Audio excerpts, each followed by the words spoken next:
In this video, you are going to be learning how to multiply fractions by using the greatest common factor. You've had a little experience with multiplying with fractions in 5th grade, but as you enter 6th grade, you're going to be using some other strategies when multiplying fractions, and more importantly, we have to know when we do multiply with fractions. So here's some notes that you can refer back to. You've also seen these in class and possibly have them in your notes. If you don't, feel free to pause this video and copy these notes in your notebook. But remember, when we're multiplying two fractions, you first multiply the numerators and then you multiply the denominators. It's actually pretty simple. You just multiply across and you simplify. But there's a few other strategies we're going to talk about in this video. Here's an example of when we multiply fractions. So 1/3 times 3/5. Very simply, we multiply the numerator times the other numerator, so 1 times 3. And then we multiply the denominators by each other, so 3 times 5. And we get 3/15. When you look at 3/15, I'm sure you notice right away that 3 and 15 have a common factor of 3. Therefore, you can simplify 3/15 to become 1/5. When we simplify, we're not getting smaller. We're just writing it in a more simple form. For example, if you have 15 students and 3 out of those 15 students wear glasses, that's the same thing as saying 1 out of every 5 students has glasses on. It does not change the value, it just makes it simpler. Okay, so let's practice here. Let's look at 2/3 times 4/6. I just easily multiply 2 times 4, I get 8. And then 3 times 6, which is 18. I notice both of those numbers are even, so I know they both have a common factor of 2, which means I can simplify. I could use the greatest common factor to simplify these two numbers, and then I wouldn't have to keep simplifying. So I could write out all the factors of 8 and all the factors of 18, and I will notice that actually the greatest common factor is 2. So I can divide the numerator and the denominator each by 2, because really it's like saying 2 halves or 2 over 2, and it's like I'm dividing by 1. And so when I divide any number by 1, I get itself, or if I multiply any number by 1, I also get itself. But when we're dealing with fractions, again, we get the same value, it just looks different. So we have 4/9. So 8/18 is equivalent to 4/9. It's just written in a simpler form, and we use a factor of 2 to simplify it. Okay, moving on. We can look at 2/3 times 4/6 and actually do something before we even multiply. You learned in class that we can look at the numerator of the first fraction and the denominator of the second fraction and use a common factor to simplify before we multiply. So when I look at 2 and 6, I notice that 2 and 6 have a common factor of 2, and their greatest common factor is also 2. So if I divide 2 by 2, I get 1, and when I divide 6 by the greatest common factor of 2, I get 3. And when I multiply across, 1 times 4 is 4, and 3 times 3 is 9. I get my 4/9 again. So you can multiply and then simplify, or you can simplify before you multiply using the greatest common factor.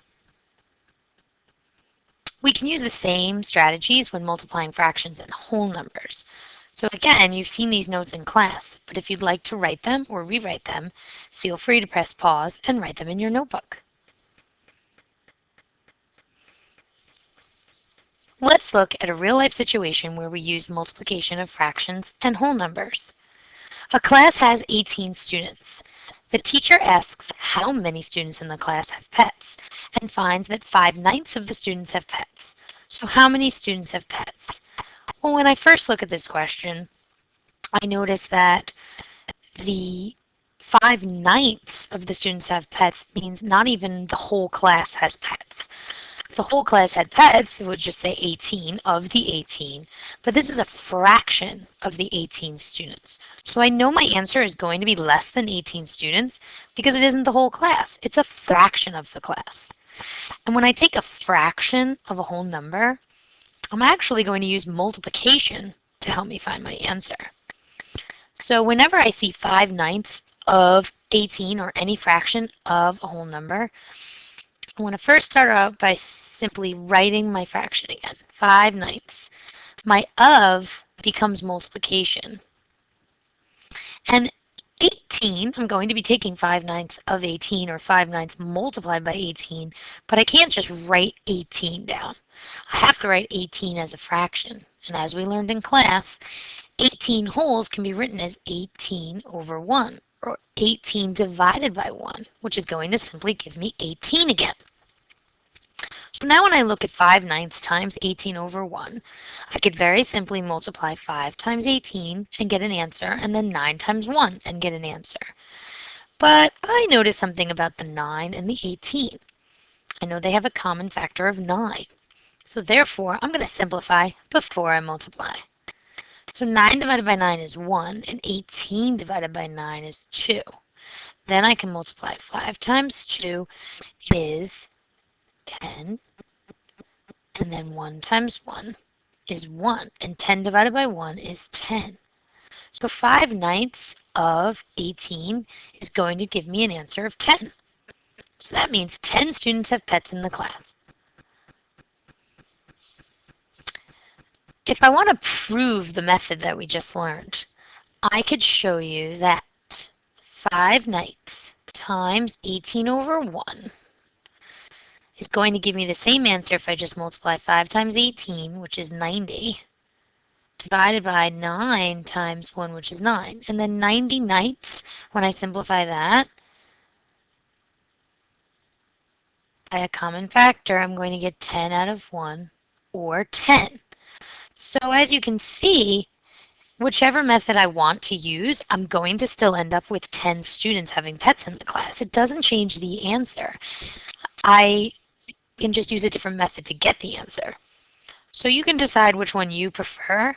Once I learned this trick, I realized that it helped me simplify my multiplication, because I don't really like to multiply.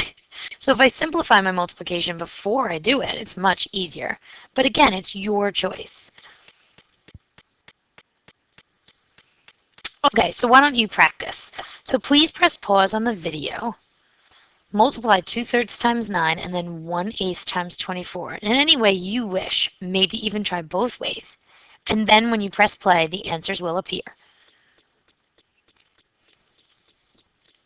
There you go. 2/3 of 9 is 6 and 1/8 of 24 is 3. Can you tell which method I used? Yep, you're right. I decided to simplify these fractions. I found a common factor of 3 and 9, which was 3. I divided 9 by 3, and I divided by 3 by 3. And that gave me 6 over 1, which is 6.